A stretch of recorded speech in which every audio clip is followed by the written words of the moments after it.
Agora nós vamos conhecer a trajetória de uma pessoa maravilhosa. Olha, uma história incrível que vai inspirar muita gente. Vale a pena você conferir. Vamos conhecer Eduarda Mello. Desde 2022, terapeuta sistêmica e facilitadora de constelações familiares. Casada, mãe de 2 filhas e de 5 netos. Quer mais? Ela também empresária, pedagoga de formação, cursando psicologia e com diversos cursos e formações em desenvolvimento de pessoas. Senhoras e senhores, Eduarda Mello, seja bem-vinda. Muito obrigada. É um prazer e uma honra estar aqui e poder compartilhar um pouco da minha história, né, com as pessoas e de todo o movimento que eu fui fazendo a meu favor. Muito bom, muito uma honra, né, estar aqui. E essa história é tudo isso mesmo? Muitas trajetórias, muitas experiências? Ah, com certeza, né? Eu venho fazendo um movimento de transformação já desde 2019, né? Anteriormente, passei por uma situação de acometimento de saúde mental e fui percebendo o quanto que eu estava desconectada de mim. E isso é uma verdade, né? Muitas pessoas, às vezes, vão negligenciando, né, o cuidado e o autocuidado, e quando vêm, acabam adoecidas, né? E isso aconteceu comigo também.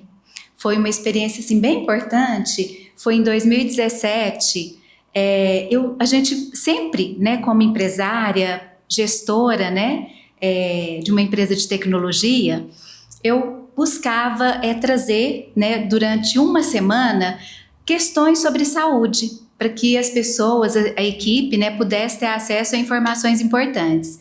E eu lembro de uma psicóloga que veio para poder falar para nós sobre as questões de saúde mental, e isso já tem um tempo, e me chamou bastante a atenção que ela dizia que quando a gente está, né, de alguma forma comprometida emocionalmente e que isso envolve a questão laboral, que é essa indisposição, né, de ir trabalhar, então a gente precisa abrir uma lupa, né, para olhar e perceber que a gente precisa de ajuda, e isso aconteceu comigo.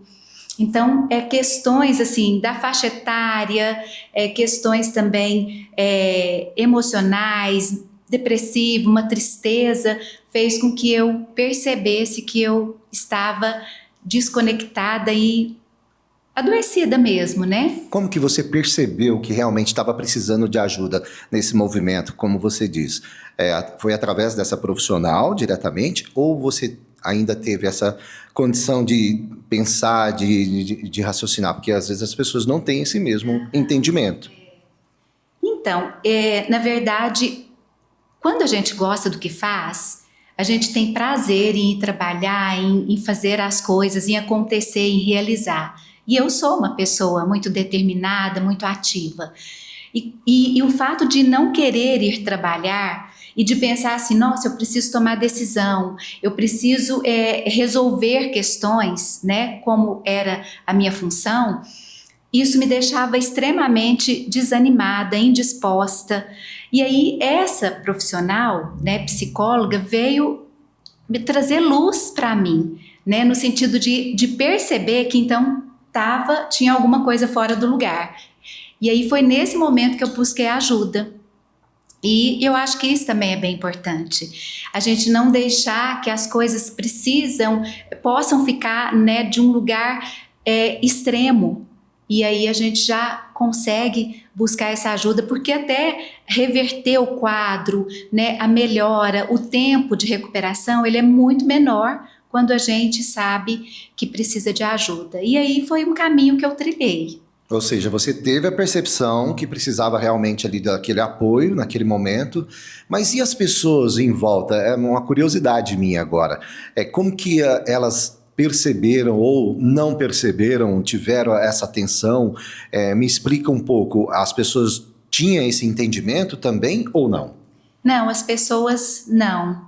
Não, só mesmo depois do diagnóstico, né, que aí foi feita uma comunicação, que as pessoas perceberam, né, e me ajudaram, porque também é bem importante, né, tiveram pessoas bem aqui, né, no meu espaço, na época, né, no espaço da empresa, que puderam assumir aquilo que eu fazia, para que eu me recolhesse naquele momento e fizesse o tratamento, né?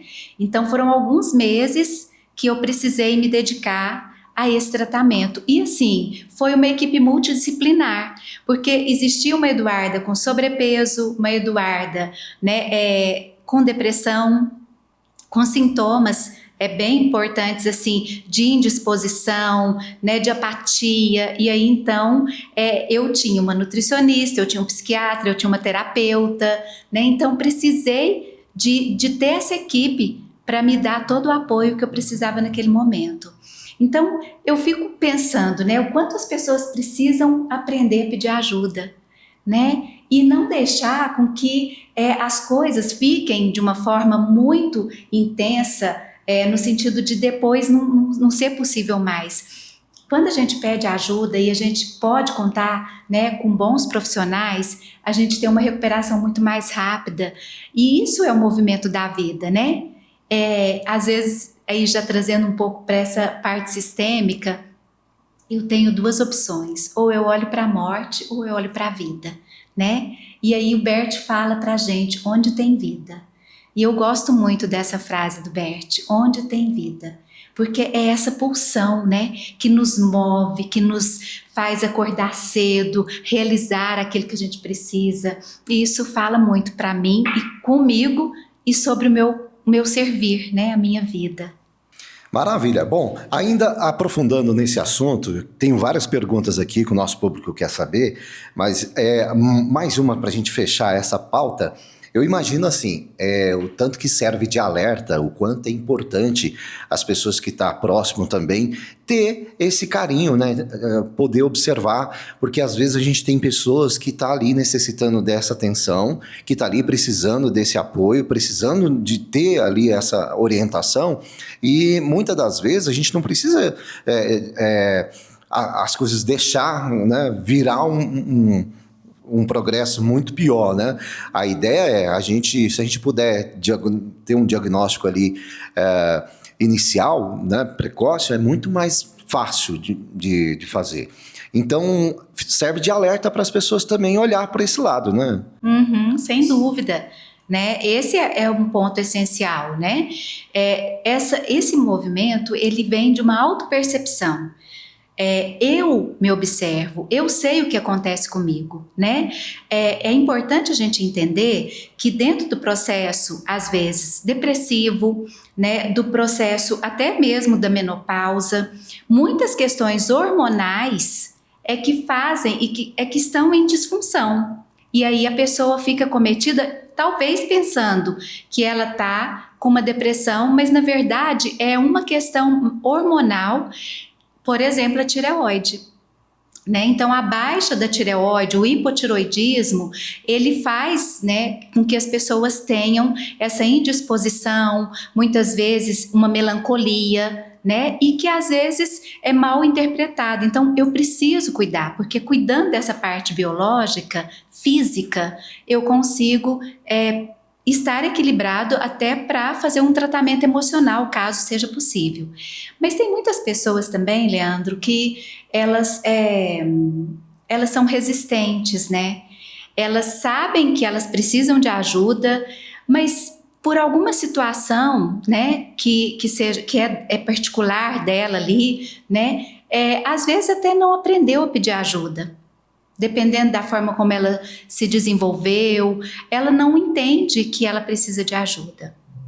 E a ajuda só acontece quando a pessoa precisa. Quando ela sabe e reconhece que ela precisa de ajuda. O que acontece muitas das vezes? Aquela objeção, né? Às vezes por falta de conhecer também. É bem isso. Que bom. Bom, vamos lá. Para a gente entender um pouco mais, a gente tem uma pergunta aqui muito importante. Podemos seguir, produção? Acabou de chegar aqui uma pergunta para a gente. Estamos ao vivo, viu? Eduarda, a Ana Rita perguntou aqui, olha, estou com quase 50 anos e exausta. Como saber se o meu caso é oscilação hormonal ou se virou depressão? Essa fase da mulher, ela é muito, assim, importante e que exige mesmo, né, de nós um cuidado especial, porque é uma fase da pré-menopausa, da menopausa e da pós-menopausa. E, na verdade, se a gente for pensar bem, não é a minha área de atuação, mas por esse autocuidado e por tanto tempo que eu já como que eu posso dizer? Que eu vi a importância, né, desse cuidado das vitaminas, dos hormônios, acima de 35 anos, a gente já começa a ter algumas questões hormonais que precisam de cuidado. E aí, essa exaustão que você está falando e que a Ana Rita sente, isso aí faz parte desse movimento, desse processo biológico, e também tem, né? As mulheres hoje, elas esquecem que tem que descansar. Então, a forma e o metabolismo nosso, a forma como a gente funciona, a nossa essência é diferente do homem. Então, a gente vai para o mundo numa pauleira, né? Realizando, acontecendo, de manhã, de tarde, de noite, é mãe, é profissional, é estudante, e aí ela esquece que ela precisa de pausa. E eu penso que isso é uma coisa bem importante, que as mulheres, de maneira geral, os homens também precisam, mas agora falando para essa exaustão da Ana Rita, pausas, eu preciso descansar, isso é essencial. Explicando um pouco sobre esse quadro, né? A terapeuta sistêmica, aonde ela encaixa aí nesse momento, nessa questão, né, dessa oscilação hormonal, da pessoa que está precisando dessa autoajuda? Às vezes as mulheres me procuram, né? As mulheres, já aconteceu com homens, né? Eu tive um caso de um jovem que eu atendi, que ele estava numa depressão muito profunda, mas assim, extrema mesmo. E aí a gente vai olhando se existe alguma disfunção biológica, física, para que ele possa fazer as reposições, e no caso dele ele tinha, né? E ele precisou fazer esse tratamento para que depois a gente pudesse olhar para essa parte emocional. Então, isso é bem importante, né? De olhar para esses aspectos para que a pessoa venha para cá, venha ser atendida, e eu possa então fazer as intervenções sistêmicas, né? Daquilo que está em desordem dentro do sistema dessa pessoa, do seu comportamento. Mas se eu mexo numa parte sistêmica e existe uma outra parte, né, biológica que está em disfunção, às vezes a gente não vai ter o êxito que a gente precisava ter, né? Então, tá vendo que são muitas mãos, né? É uma engrenagem, né? É uma engrenagem, isso, é uma engrenagem, né? Então, a gente faz esse trabalho, né, com muitos profissionais e olhando para todas essas partes da pessoa. Mas também existem aquelas pessoas que estão, né, com os exames em dia, com as vitaminas, com os hormônios em dia, e que também, né, existe aí uma desordem emocional, um comprometimento, né, que é da saúde mental, e que aí a gente vai olhando, e é lógico, né, dentro do meu olhar, daquilo que eu sei realizar, né, porque eu sou uma facilitadora de constelações familiares e terapia sistêmica, né. Legal. Eu acho que é importante todos os setores, todos os departamentos, todas as profissões, eu falo no entendimento, para que a pessoa possa ter um fortalecimento, possa ter uma qualidade de vida melhor. Mas quando se trata da mente, né, do corpo, né, eu acho que a terapeuta sistêmica, esse departamento, ele hoje é visto como um pilar ali importantíssimo. Seria essa a regra, seria essa a indicação? Então, porque a gente vem da psicologia, né, da psicanálise, então esse é um campo de conhecimento, uma área de conhecimento, mas existem as práticas integrativas e complementares, que inclusive é reconhecida pelo SUS também. No caso da terapia sistêmica da constelação familiar, essas práticas complementares, elas são reconhecidas né? E é sempre importante que a gente saiba qual é o profissional que vai nos atender, né? Então, é bem importante saber que tem muitas formas da gente receber ajuda, né? Às vezes a pessoa tem uma dificuldade com a psicoterapia porque ela fala, ai, toda semana eu tenho que ir lá e eu não quero falar. Homens, de maneira geral, têm essa resistência. Mas aí existem outras práticas integrativas, como, por exemplo, a constelação familiar, né? Tem ai, gente, esqueci o nome. Da acupuntura, né? Tem várias terapias holísticas hoje que olham para o ser humano na sua integralidade, né? Porque a gente é isso mesmo, né? A gente é um ser vivo e temos várias partes. E às vezes eu preciso entender que parte minha precisa de ajuda, né? Eu acho que isso é bem importante. Você fala do ser humano, fala de várias partes. Hoje há um entendimento igualitário, tanto as mulheres que procuram, mas também os homens têm procurado também esse facilitador de indicações, de buscar melhorias, de buscar essas indicações. Como que está hoje essa indicação também? Eu acho que os homens têm aberto espaço para isso, né? De olhar para eles, de autocuidado. A gente vê aí inúmeras barbearias, outras formas de cuidado, né? Cuidados a laser. Então, o homem ele tem ocupado já esse lugar de se preocupar e de se cuidar. Na parte da saúde mental, ainda existem algumas resistências, né? Bloqueios. Eu acho que, ali, né? Historicamente, falar disso... Falar de psiquiatra, falar de terapia é um pouco, né, pensar em doideira, em saúde mental, em loucura, né, nesse lugar. Então a gente está a caminho, mas eu percebo, né, dentro da terapia sistêmica, os homens mais abertos, mais buscando mais essa opção. Certo. E eu fico feliz com isso, eu acho que é bem importante, né? Porque as mulheres, de maneira geral, são a grande maioria. Sim. Elas estão mais antenadas, Tem tido mais atitudes, né? Vamos dizer assim, né? Sempre. Sempre, né? eu falo que lá em casa é assim mesmo, é desse jeito. Viu? Né? Lá é ela que toma conta. Uhum. Bom, vamos fazer uma pergunta aqui para a gente reforçar sobre um pouco do que você já falou.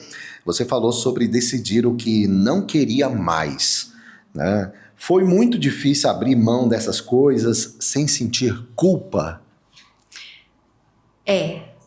Olha, isso é tão importante porque a gente vai com culpa mesmo, né? Mas é só a nossa pessoa, nossa adulta, né? O nosso adulto é que consegue fazer esse movimento. Porque muitas vezes a gente vai para a vida do lugar da nossa criança. É ela que opera, né? É ela que decide, ela é reativa, é ela que vai conduzir. Mas criança não casa.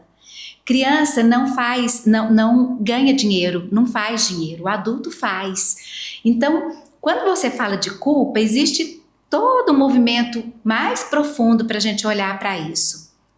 Só que o que é que você me perguntou? Como que é saber dizer não para algumas coisas? E aí a gente faz isso quando a gente está mais fortalecida. Quando a gente tem clareza daquilo que eu quero para mim. E às vezes é bem importante porque saber o que a gente quer, muita gente sabe. Mas saber o que não quer, às vezes é para poucos ainda. E aí a gente vai com culpa mesmo. Mas eu preciso tomar essa decisão, eu preciso fazer essa escolha.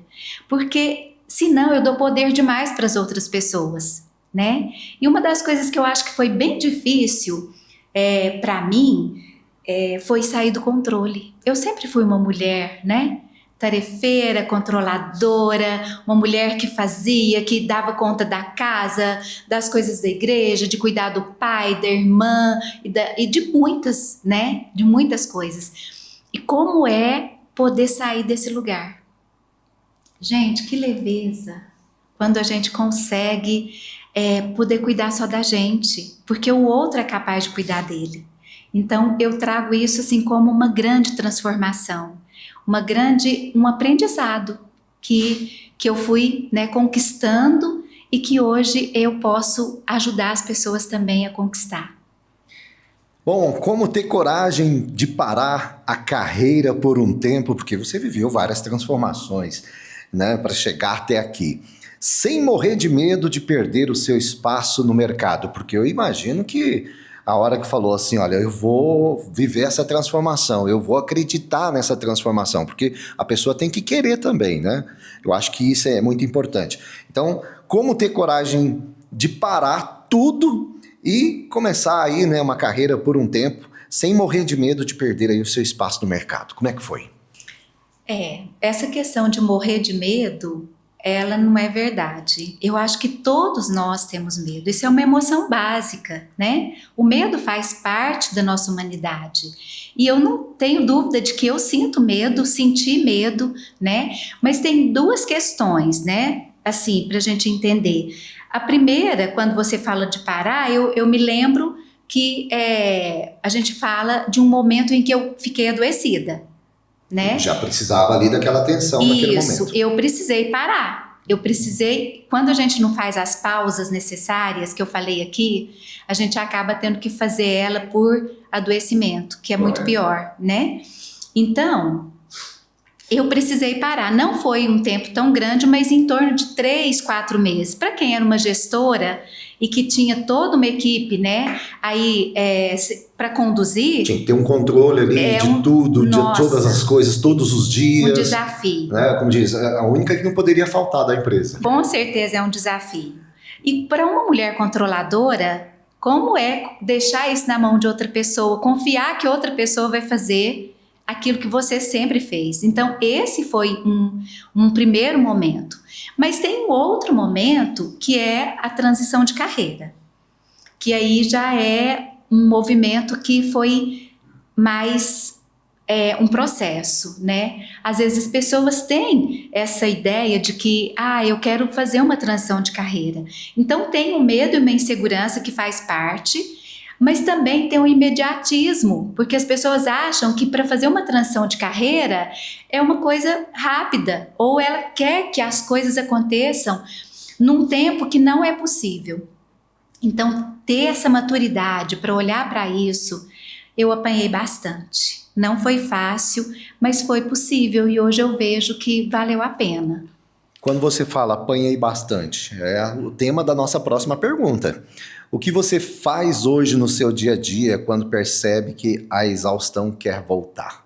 Então, nossa, essa pergunta ela é brilhante. Brilhante porque a gente precisa entender que nós precisamos nos autorregular. Então, é esse aprendizado que eu ensino. Como que a pessoa chega totalmente, às vezes, desconectada, né, sem força, sem energia, sem olhar nem para a vida, né?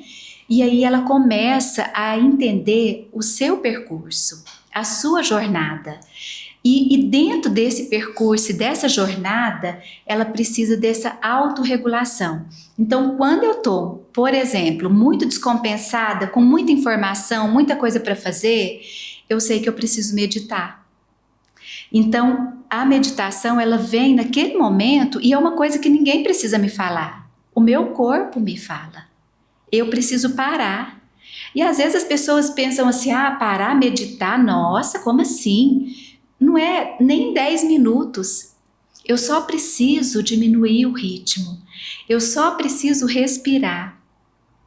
E às vezes eu também consigo achar uma outra brecha nessa agenda, porque a gente precisa, né, de abrir espaços nas nossas agendas para nós, por exemplo, fazer uma leitura, ver um filme. Então, descansar, ficar de boa mesmo, né?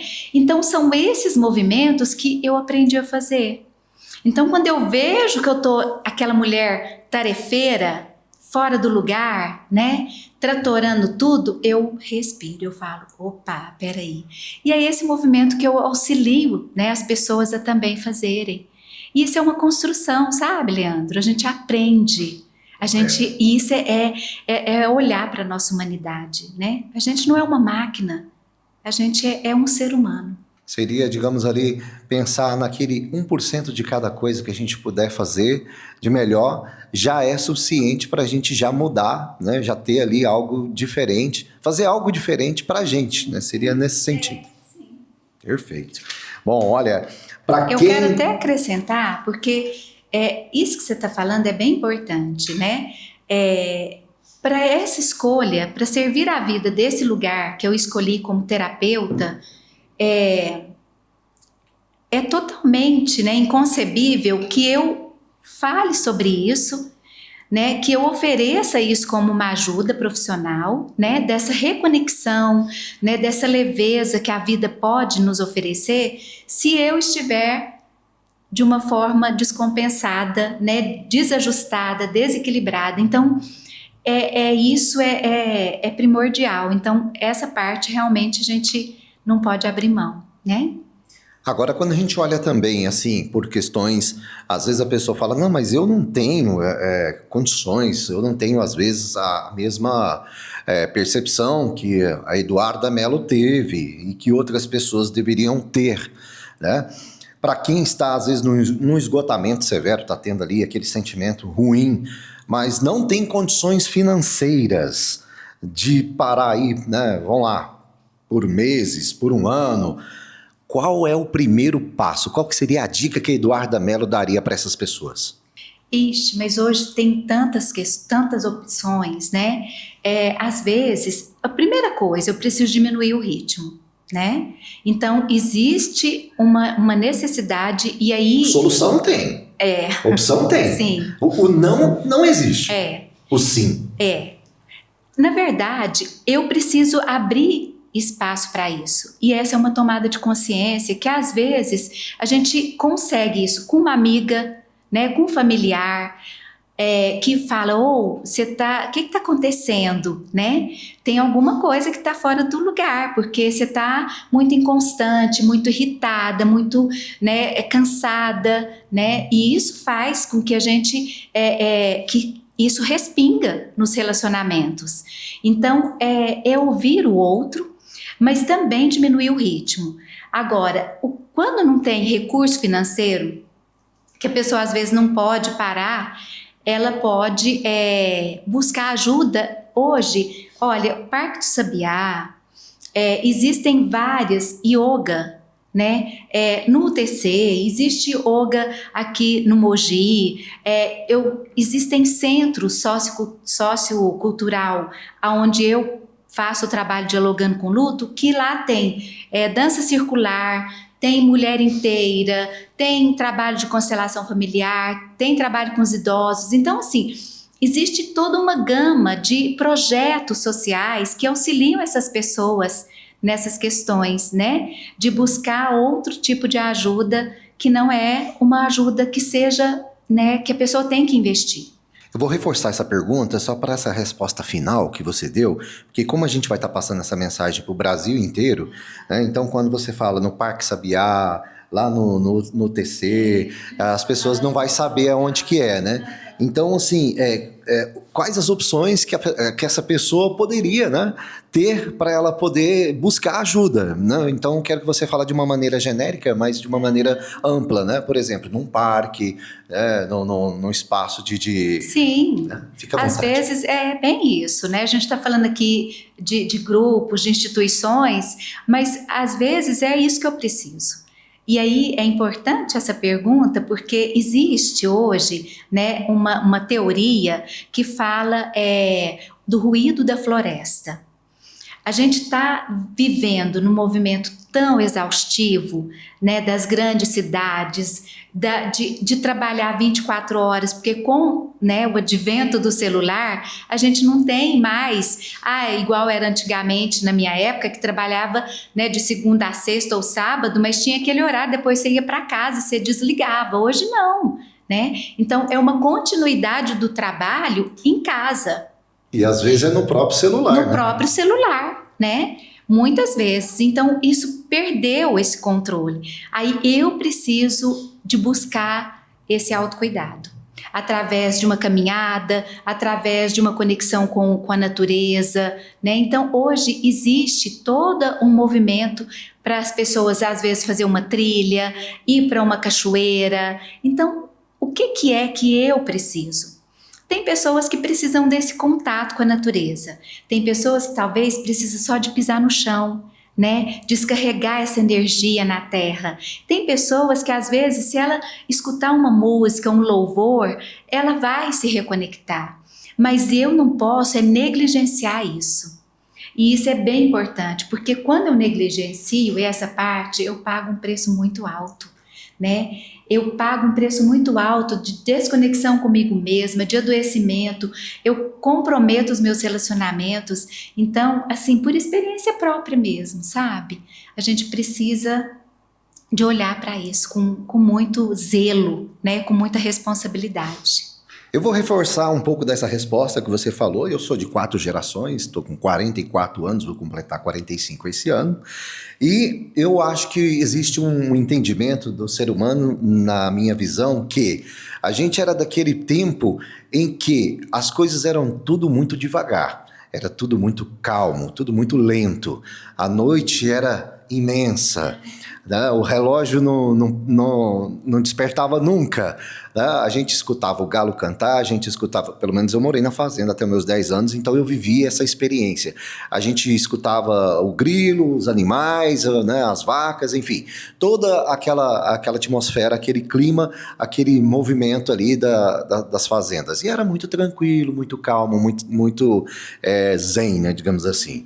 E hoje a gente tem tudo um movimento muito ativo o tempo todo, muita agitação, muita tela, muita informação, muitas pessoas.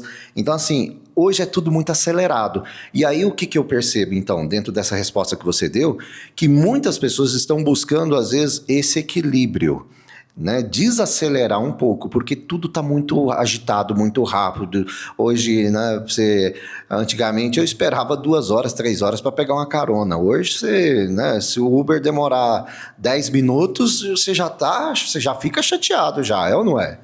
Seria esse? É uma geração imediatista, sim, né?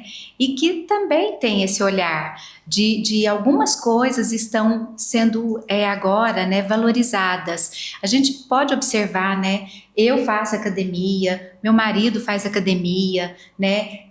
As pessoas vão para a academia com 80 anos, né, 90 anos, olhando já para essa necessidade de se conectar consigo mesma, de ter esse tempo e de cuidar da sua saúde, né, física, mental, porque o ser humano, ele é isso, né, ele é esse conjunto, né. Às vezes eu olho só para uma parte, mas eu preciso entender que eu sou um ser biopsicossocial e espiritual, né? E ainda tem essa questão espiritual também que compõe, né? E aí eu acho que é bem isso. Quando a gente está falando de espiritualidade, a gente não está falando de religião, mas a gente está falando de conexão, a gente está falando de sentido, né? Aquilo que me preenche, que nós somos humanos, então a gente precisa de sentido de vida. Então, quando a gente olha para todas essas partes nossas, a gente pode olhar para a vida de um outro lugar, né? E a gente pode trazer leveza, mais amor, né? Relacionamentos. Eu fico pensando, porque assim, né? Como mãe de 2 filhas e avó de 5 netos, eu ainda tenho muito para viver. E é muita vida ainda para acontecer, né? Então, olha que força isso, né? O quanto que isso respinga nas minhas filhas e nos meus netos, essa energia, né? De olhar para tudo isso que eu ainda posso realizar. Então, quando a gente pede ajuda e quando a gente pode, né? Se abrir para esse espaço, é contagioso, né? Então, que bom que a gente tem esse momento para poder falar sobre isso. É uma ajuda sua, mas também de você, que vem de você, mas acaba respingando também, acaba com certeza. compartilhando aí para a Sim. família toda. Uhum. Bom, a outra pergunta aqui, essa daqui é do Rafael, ele está aqui perguntando. Minha rotina de trabalho é pau a pau. Em que momento a gente percebe que o trabalho virou uma doença? É uma pergunta bastante séria aqui. Eu nem sabia o que o Rafa tinha perguntado, mas enfim. Eu acho que quando perde o prazer, né? E aí eu tô trazendo para minha experiência, mas também, né, eu já atendi algumas pessoas com essa necessidade de olhar para isso. Às vezes eu preciso observar quando é que aquilo já não faz mais tanto sentido. E às vezes o mais difícil é ter coragem de fazer as mudanças que precisa fazer, né? Então, como que eu olho para isso? Então, em alguns momentos, e aí nesse caso, eu vejo que é bem importante, né, um coach de carreira, uma pessoa que possa ajudar ele a perceber o que é que brilha o olho dele. Pode ser que ele já cumpriu o seu espaço naquela empresa e ele não quer mais, ou às vezes até na função, né? Então tem algumas grandes empresas que hoje você faz um processo interno, né? E você faz uma mudança internamente. Então eu acho que é um pouco sobre isso, é essa autopercepção que ele precisa de ajuda para achar o rumo. E não é tudo, né? É o trabalho, é a vida, são as escolhas né, que a gente faz também no dia a dia. Enfim, acho que é geral, né, Eduardo? Bom demais. Outra pergunta aqui, olha, sinto uma tristeza profunda, mas meus exames de sangue estão perfeitos. A terapia sistêmica, ela ajuda nisso também? Então, nossa, que boa pergunta. Eu já atendi uma cliente que ela falava assim, eu tenho uma tristeza sem causa. E aí, dentro né, dessa abordagem, nessa perspectiva sistêmica, existe, né, uma parte que a gente chama de amor interrompido. Então, o Bert Hellinger, ele fala que até 2 anos de idade, né, quando uma criança precisou se ausentar da mãe, ela tem uma dor na alma muito profunda.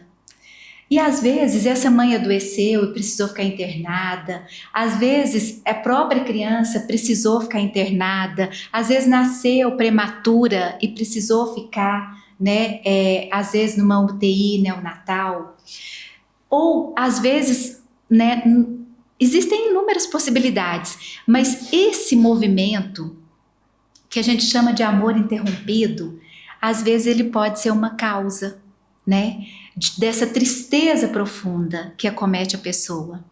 Então eu preciso olhar para isso que é inconsciente, né, que eu não sei dessa informação, eu só tenho sintoma. Mas como que eu vou saber sobre isso? Né? E aí, de novo, eu preciso de uma profissional certa, de um profissional certo, que possa me acompanhar e que eu saiba pedir ajuda. Né? Então, essa tristeza, eu estou citando um exemplo, mas ela pode ter vários fundos, né?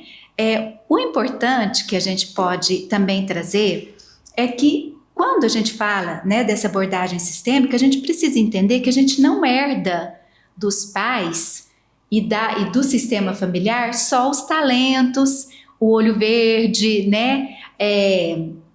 A gente não herda só os traços genéticos, mas a gente herda memória, a gente herda traumas, né? Então, de onde vem essa tristeza? Será que ela é minha?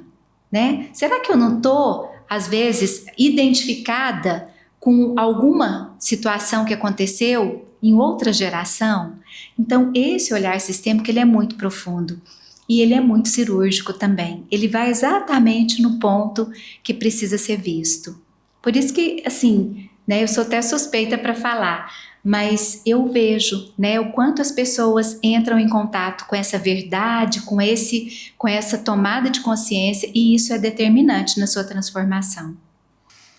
Como que a Eduarda Mello, ela consegue, né, conseguiu entender que a terapia sistêmica, como que você consegue identificar nas pessoas essa realidade? Na verdade, não sou eu, é a própria pessoa. A própria pessoa, ela já passa, digamos assim, o diagnóstico.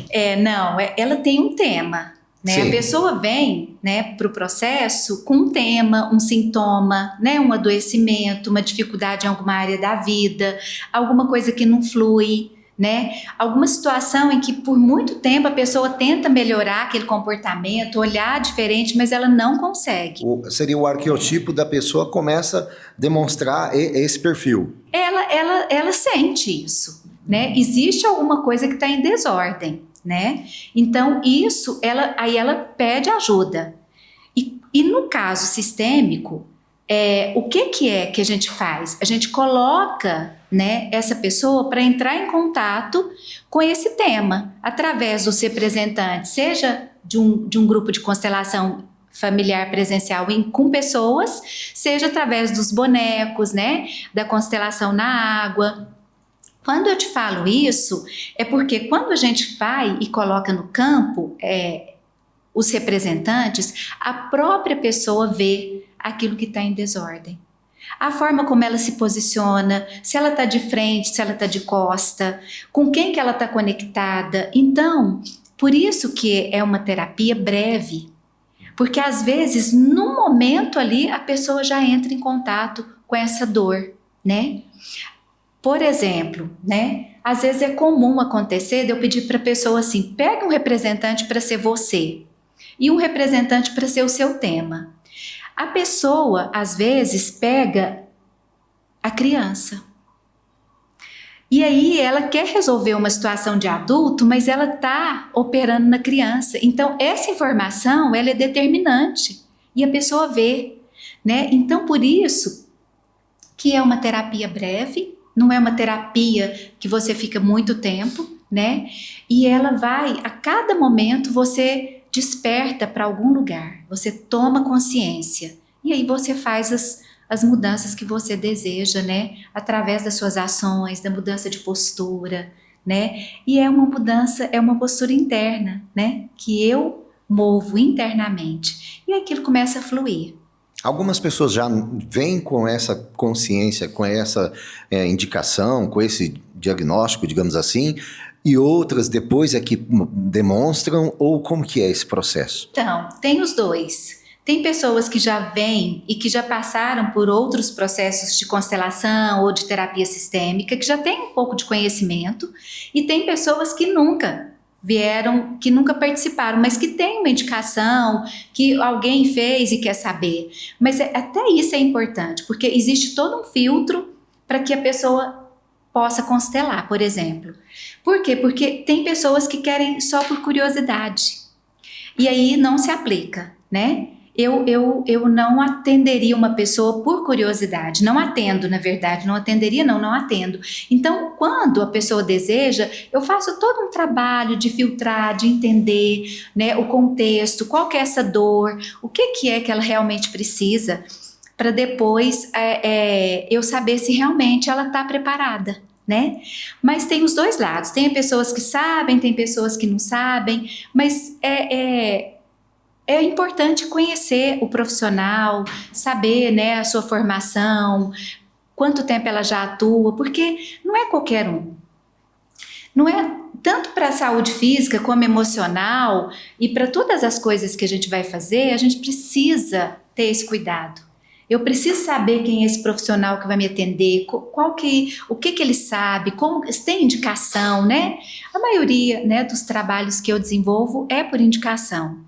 Então, é bem importante esse olhar, né, criterioso, cuidadoso, porque a gente está falando da gente e a gente está falando de coisas muito sagradas, né? É o meu sistema familiar, é o meu adoecimento, é o meu conflito com uma pessoa da minha família, às vezes é o meu desafio financeiro, por que eu não prospero? Como que eu olho para o dinheiro? Porque o dinheiro, ele é sistêmico, mas o sucesso é individual. Então, como olhar para essas dinâmicas, né, de um lugar de respeito, né, e de inclusão? Então, é bem importante, né, a gente estar atento a isso. Maravilha. Bom, mais uma pergunta aqui da nossa pauta, importantíssimo. Espero que os nossos cinegrafistas estejam gostando da entrevista. Tá tranquilo? Maravilha. A sua família e as pessoas do seu trabalho entenderam a sua pausa.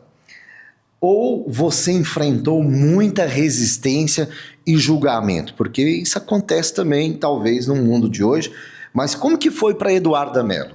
Olha, é bom, né, essas perguntas, porque a gente mostra, né, que não é nada é fantasioso, né, e não é assim dessa dimensão de facilidade, que às vezes as pessoas querem facilidade, né? E eu fico muito à vontade para falar, porque hoje o que mais as pessoas olham na internet, às vezes nas redes sociais, é aquela ideia assim: me dê os 5 passos para ser próspera, me dê os 10 passos para o emagrecimento. Gente, nada é desse lugar, né? Então, essa maturidade que a gente precisa conquistar, esse olhar, né, adulto, de olhar para as coisas na sua realidade, isso é bem importante. E aí eu quero comentar sobre isso, porque houve, né, da minha parte, uma imaturidade e, de uma certa forma, até um desequilíbrio de ter uma equipe, né? Eu era gestora de uma equipe, e aí, de repente, eu comecei a caminhar para um lado mais terapêutico. E eu não tive, às vezes, a sensibilidade de fazer essa transição. Então, quando você fala se as pessoas viram essas mudanças e como que elas observaram, na minha equipe foi com medo. Foi com dificuldade, porque elas falaram: gente, mas a Eduarda, ela sempre foi a gestora, ela sempre conduziu, mas agora ela está olhando para outras coisas. Quem vai tomar conta disso aqui? Como que vai ser isso? Está vendo o quanto isso é importante, né? E eu preciso fazer essas transições pausadas, em processos, sempre honrando aquilo que veio primeiro. Não tem nenhuma forma, e eu acho que isso é bem importante. Eu só posso alcançar um próximo nível, eu só posso prosperar, né, e passar para uma outra etapa quando eu honro aquilo que veio até aqui. Quando eu abro espaço na minha alma, no meu coração e dou lugar para aquilo que eu fiz, para aquilo que eu realizei, para aquilo que foi a minha trajetória. E isso é bem importante, porque às vezes eu passo para um próximo, talvez, vamos colocar uma coisa bem simples, né? Um outro emprego. E aquilo, esse novo emprego, ele é o melhor. E eu começo a desfazer do emprego anterior, da empresa anterior. E isso é, né, de uma certa forma, um movimento para o menos. É um movimento de escassez, porque eu, no lugar de abrir espaço e ampliar, eu fico no estreito, eu limito, né? Então, isso eu aprendi apanhando, que eu precisava reconhecer toda a minha trajetória e valorizar e honrar tudo o que fez eu ser quem eu era. E aí hoje eu tenho essa clareza, mas naquela oportunidade eu fiz do jeito que eu sabia fazer. Mas hoje eu posso falar sobre isso, né? Eu posso mostrar para as pessoas que para ela fazer, né, um movimento a mais, para ela evoluir, ou na profissão, na carreira, né, na transição de carreira, ela precisa honrar, né, aquilo que ela viveu, toda aquela história, né? Então, foi difícil. Tinha muito assim daquela coisa de, né, falando de resistência ainda, das pessoas julgar, às vezes falar: não, isso não vai dar certo, não, a Eduarda agora tá querendo uma coisa que não faz sentido. Tinha muito essa conversa. Você sofreu muito com isso também? Olha, eu sou uma pessoa também que eu sinto aquilo que eu quero e eu não dou muito ouvido também não, sabe? E eu acho que isso é tem os prós e os contras, né? Mas eu respeito a opinião das pessoas, mas se eu tiver clareza, certeza daquilo, isso é o que me move, sabe? Essa confiança, né? Essa coragem.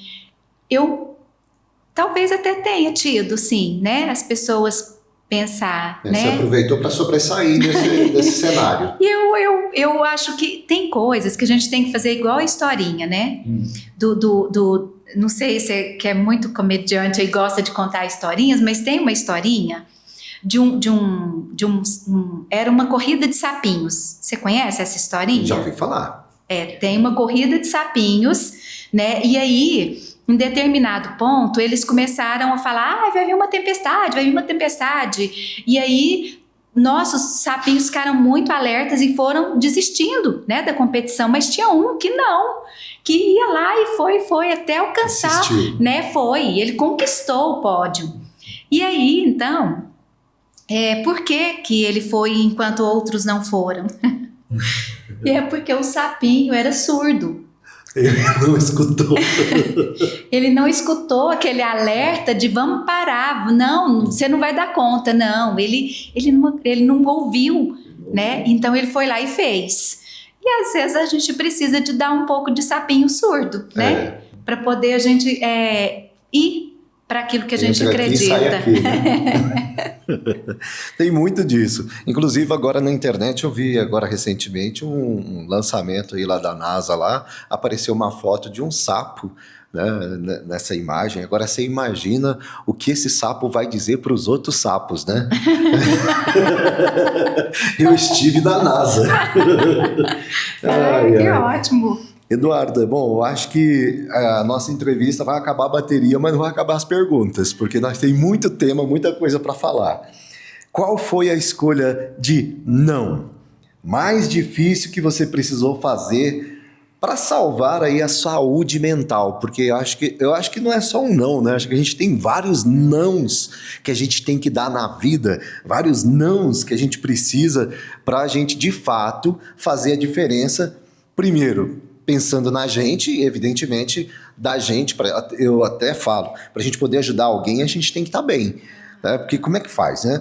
Mas qual foi a escolha de não? Não, basta, chega, não. Então, para mim, assim, nesse processo todo, o maior desafio foi sair do controle, né? Então, eu sempre fui essa mulher muito controladora, né? E aí, o que eu aprendi com isso é que o outro é capaz. Então, essa virada de chave, ela faz muito sentido ainda. Eu percebo que eu não preciso resolver as coisas para os outros, porque eu incapacito ele, né? E assim, foi preciso que eu saísse da gestão da empresa e que fizesse essa transição de carreira para que o meu marido, que é gestor, ocupasse o lugar dele.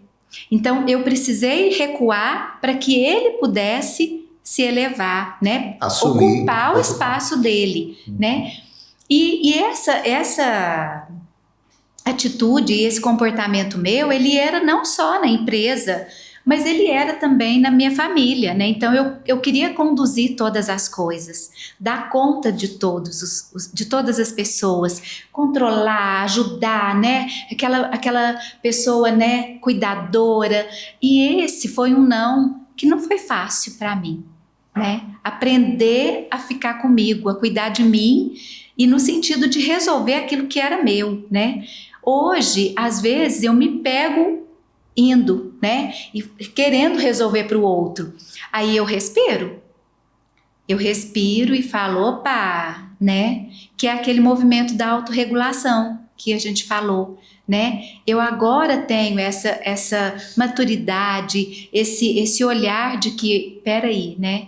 Então esse não foi para mim talvez o mais difícil, de ficar só com o que é meu, sabe? Que já é suficiente, já tem muita demanda. E aí é incrível, né, como traz leveza.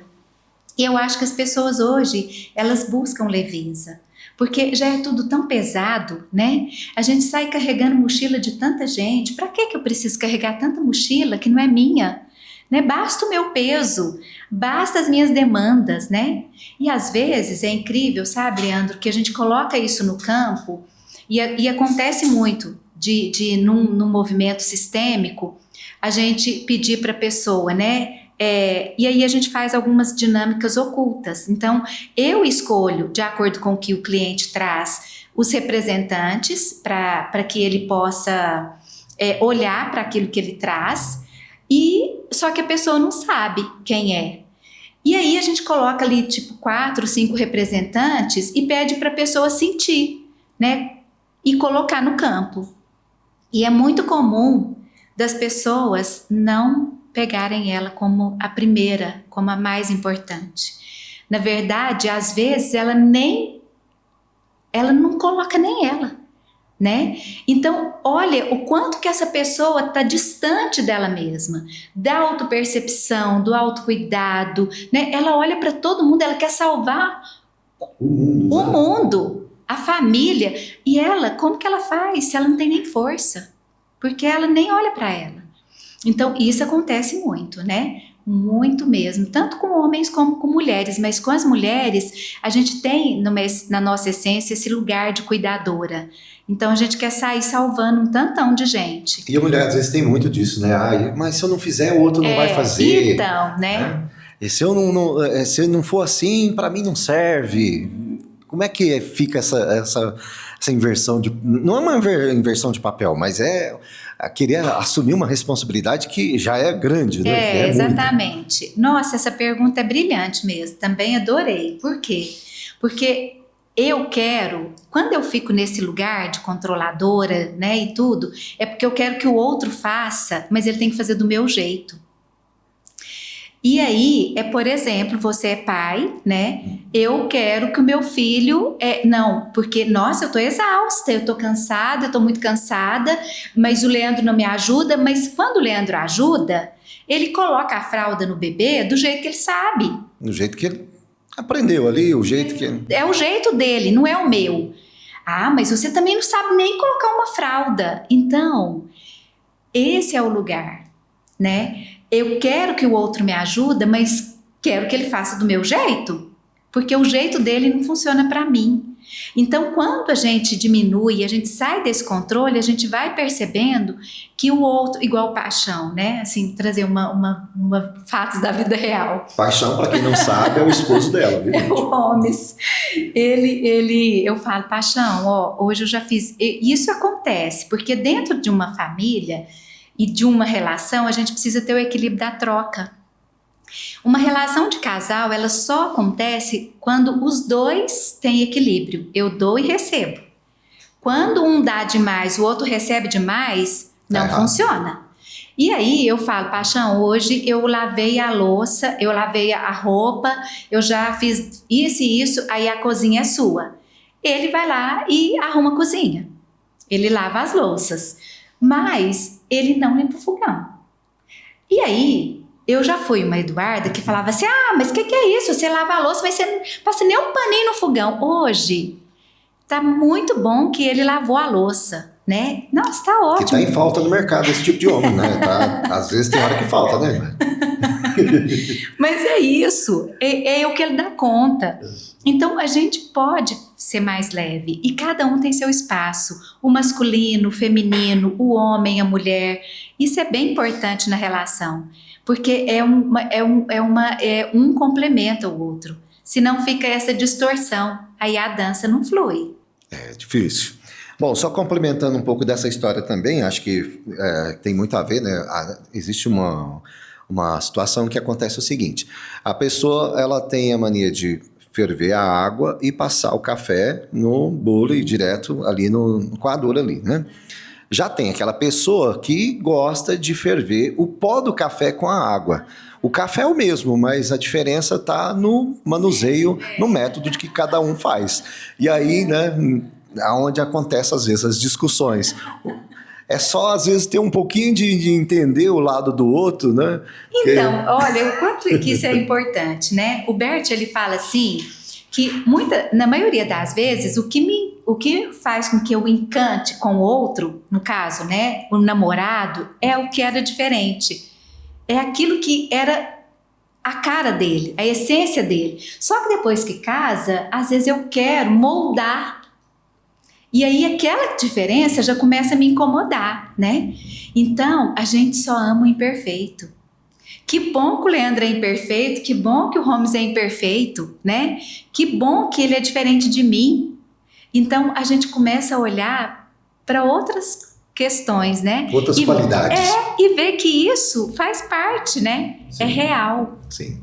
Maravilha. Bom, agora uma pergunta também que é pertinente e muito interessante, muito importante. Como que você conheceu a terapia sistêmica? Porque eu quero saber, eu quero entender como que a Eduarda conheceu a terapia sistêmica. Como que isso chegou na vida da Eduarda Mello? Uhum. Ah, que bom. Então, é importante, né, a gente entender que para a gente ajudar o outro, né, e eu sempre falo isso, né, eu só levo a outra pessoa até onde eu fui dentro de mim, porque todo movimento e todo trabalho terapêutico que eu desenvolvo é a partir daquilo que eu curei em mim, né, que eu fiz um movimento de transformação em mim, né, então foi um olhar para dentro, uma reconexão que eu precisei passar e que não foi fácil, mas que houve todo, né, um processo de cura, de transformação, né, de gentileza comigo mesma, para que eu pudesse hoje oferecer isso, né, para as pessoas. E assim, né, como muitos, eu também busquei a constelação familiar como uma prática terapêutica, né, que eu tinha muitas pessoas que falavam, você já fez constelação, você já fez? E eu não sabia nem o que era, né, e aí eu tive a oportunidade de constelar, já tem um bom tempo, inclusive quem foi a minha consteladora era a minha psicóloga. Eu fiz um processo terapêutico com ela e fiquei sabendo que ela trabalhava com constelação. E aí eu escolhi fazer com ela, porque já era uma pessoa da minha confiança. E aí eu fiz a constelação. Então eu passei por essa experiência. E isso é muito importante para mim, porque no dia da constelação, e aquilo que eu vi, é a tomada de consciência, né?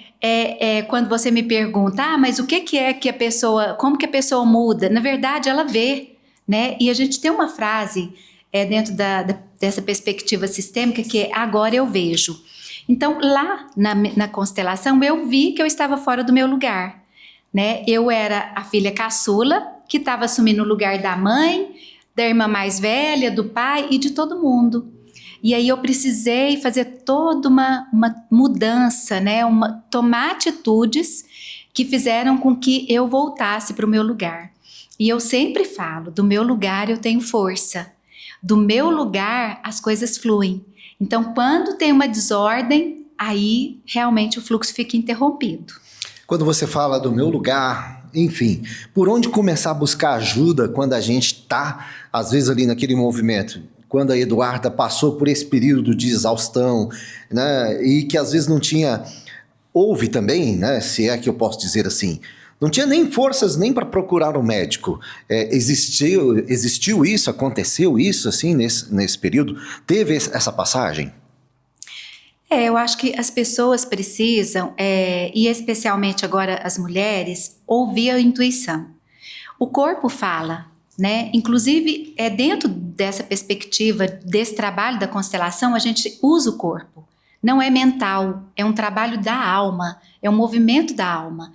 Então, se eu estou desconectado do meu corpo, muito provavelmente eu não vou conseguir acessar isso que eu preciso acessar. Mas nós, mulheres, a gente tem uma sensibilidade e a gente tem uma intuição.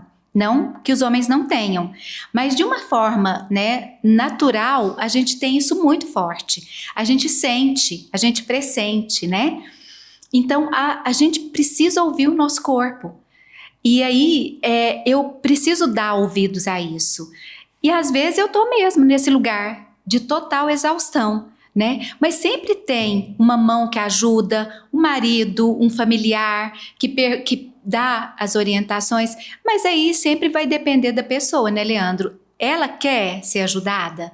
Porque muitas pessoas querem permanecer na dor, né? E existe até uma carência por detrás disso, né? Existe aí um ganho secundário e ela é melhor ficar do jeito que tá. Então, isso é bem importante. Eu quero ajuda, eu quero me mover, né? Isso é importante para mim. E no meu caso, particularmente, eu passei, né, por toda essa questão emocional e de lá para cá eu tive outros movimentos também. mas eu sempre estou buscando essa ajuda, né? Por exemplo, quando você fala disso, né? Eu tenho hipotiroidismo, que é uma disfunção na tireoide. Se eu, assim, no meu corpo, eu sinto claramente que eu tô descompensada. Por quê? Porque eu fico indisposta, eu tenho dificuldade para levantar. Quando eu começo a ter esses sintomas, eu já começo a fazer o exame, eu já olho porque eu preciso de ajuda. Falando desse tema, mudar a alimentação e fazer atividade física realmente muda o jogo em um quadro aí depressivo ou é exagero? Nossa, é determinante, né? Existe uma produção hormonal, serotonina, dopamina, que está totalmente ligada a isso que é a atividade física, o lazer, né, o descanso. Então, eu preciso ter esse cuidado, né? Se eu quero ter uma longevidade, né? Se eu quero ser um homem, uma mulher, né, com vida longa e com qualidade de vida, eu preciso, sem dúvida, cuidar disso. Eu não sei se é exatamente essa pergunta, tem a ver com esse tema aqui específico, mas aqui, olha. Eduarda, tomar remédio controlado para depressão ainda foi um tabu para você ou você aceitou de primeira? Gente, essa questão é muito importante, né? Porque muitas pessoas têm uma total rejeição para as medicações psiquiátricas. Elas assim, existe uma confusão, né? Às vezes uma falta de informação. A medicação, em algumas situações, ela é essencial. A pessoa precisa daquela medicação para que ela possa diminuir os sintomas, e aí acompanhado, lógico, da terapia, né? Fazer esse tratamento, mas isso não é para a vida inteira, né? Isso é por um período. Eu nunca tive essa dificuldade. E assim, foi importante porque foi 1 ano de tratamento com medicações. E depois a gente faz o desmame e aí é vida que segue. Mas também tem essa questão, né, Leandro? Sempre eu vou estar falando de quem são os profissionais. Porque como que eu vou escolher aquela pessoa que tem um olhar, às vezes, psiquiátrico, mas não é tão agressivo, né?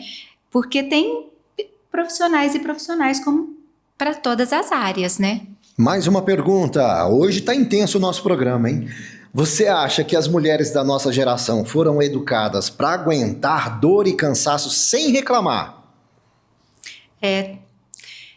Existe uma geração agora, né, que eu acho que por conta das outras que foram tão submissas, submetidas, né, reprimidas, então a gente tem uma parte de uma geração dessas mulheres que elas acham que elas dão conta de tudo. E aí é aquilo que eu sempre falo, né? Que preço, eu mesma paguei um preço que foi o adoecimento. O meu adoecimento foi esse lugar, né? Muito masculino, de uma mulher muito realizadora, muito controladora, e aí eu perdi contato com a minha essência feminina. Então, é muito comum que a gente veja, né, hoje esse lugar, né, a mulher ocupando esse lugar sem dar sem respiro. Então, isso é adoecedor, né? A médio e longo prazo, ela está fazendo uma escolha de um adoecimento.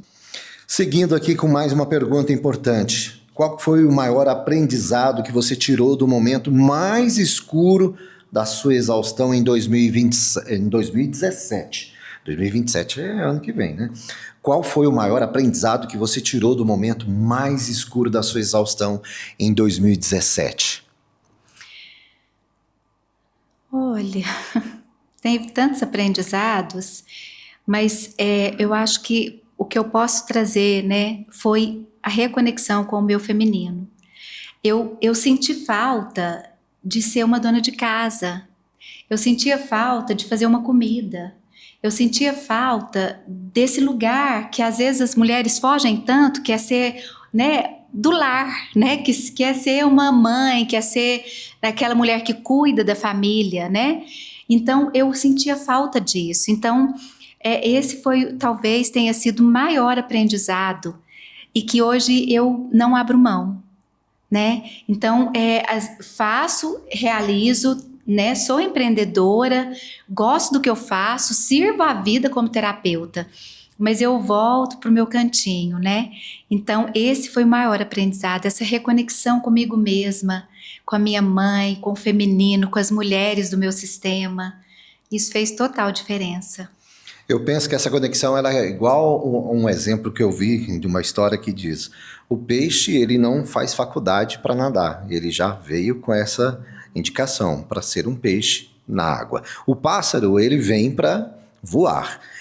Então, falando diretamente, voltando nessa tese, a Eduarda Mello, ela já tinha essa indicação de ser uma terapeuta da sistêmica, ela já veio com esse QI já pronto, preparado? Como que seria? Poderia dizer? Talvez eu tenha, né, algumas características que favoreçam isso. Por exemplo, eu já escutei de algumas clientes que eu tenho uma voz terapêutica. Ela falou assim, a sua voz, ela me acalma, ela me reconecta. Então, talvez, né, eu tenha aí, né, essa habilidade. Mas nunca pensei que fosse isso. Mas uma coisa sempre foi, eu sempre fui uma educadora, eu sempre fui uma pessoa que gostou de comunicar. Então, eu penso que hoje eu sirvo a vida desse lugar, né? Com plenitude, mas também com leveza, né? E sem nenhuma pretensão de salvar ninguém. Eu só ofereço aquilo que é o meu melhor. E isso é bem importante também, né? Porque a gente só pode levar o outro até onde a gente foi, e é isso aí. Bom demais. Agora eu vou fazer um papel aqui diferente. Eu falei da Ana Rita, falei do Rafael, né? Eu apontei. E quando a gente aponta, quando a gente aponta para alguém, a gente está apontando para Deus e tem 3 dedos aqui apontando para mim. Então, muitas das vezes, como que eu sei que eu preciso de ajuda? Que muitas das vezes a gente está apontando o defeito do outro, está vendo o problema do outro, mas muitas das vezes o problema está na gente mesmo, é isso? O que você me fala? Na verdade, eu projeto no outro aquilo que eu preciso, só que eu não reconheço que sou eu. Correto. Né? E como é que a gente aprende essa diferenciação? Autoconhecimento. Né? O José Roberto Marques, que é o dono do IBC, o Instituto Brasileiro de Coaching, eu fiz várias formações com ele. E ele fala, né? Quanto mais eu me conheço, mais eu me curo e me potencializo. Por quê? Porque eu sei de mim, mas eu não sei. Então, nós somos luz e sombra. A gente tem pontos fortes, mas a gente tem pontos de melhoria, né? Então, quanto mais eu me conheço, mais eu saio desse lugar de projetar no outro. Porque eu sei que faz parte da minha humanidade as minhas limitações, né? Mas eu estou em busca de evolução, de crescimento. Então, é muito comum. Eu aponto o dedo porque eu estou vendo no outro aquilo que está gritando em mim, só que eu não tenho coragem de olhar. Né? Então, eu assim, super recomendo. O autoconhecimento é cura, sabe? É potencialização, você crescer, evoluir, né? É saber o que eu gosto, mas o que eu não gosto. Então, nossa, isso é determinante, né? Num processo de amadurecimento, de evolução. Bom, a gente tem várias perguntas, mas eu preciso encerrar porque o nosso programa já está terminando. Se você pudesse, Eduarda, dar só um conselho para a mulher que está nos ouvindo agora, que está assistindo aqui esse quadro maravilhoso, e agora, né, às vezes chorando aí, reclamando aí de cansaço, qual que seria aí essa mensagem final? Com certeza, o autoamor, né?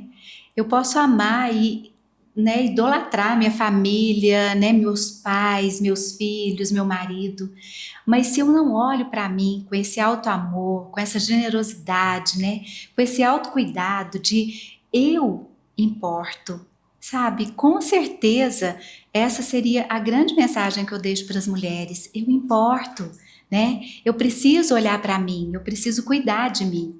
E quando a gente faz essa escolha, a gente acaba contagiando positivamente e melhorando as nossas relações com a gente mesmo, com o outro, com a família, né? Com o mundo, com a vida, né? Então, é um pouco sobre isso. Obrigado, viu? Amei fazer essa entrevista. Eu que agradeço. Te espero até num próximo programa. Até. Que eu acho que tem muitas coisas ainda pra gente falar. É ou não é? Tem, bastante. Nossa, e como, viu? Viva a terapia! Obrigada.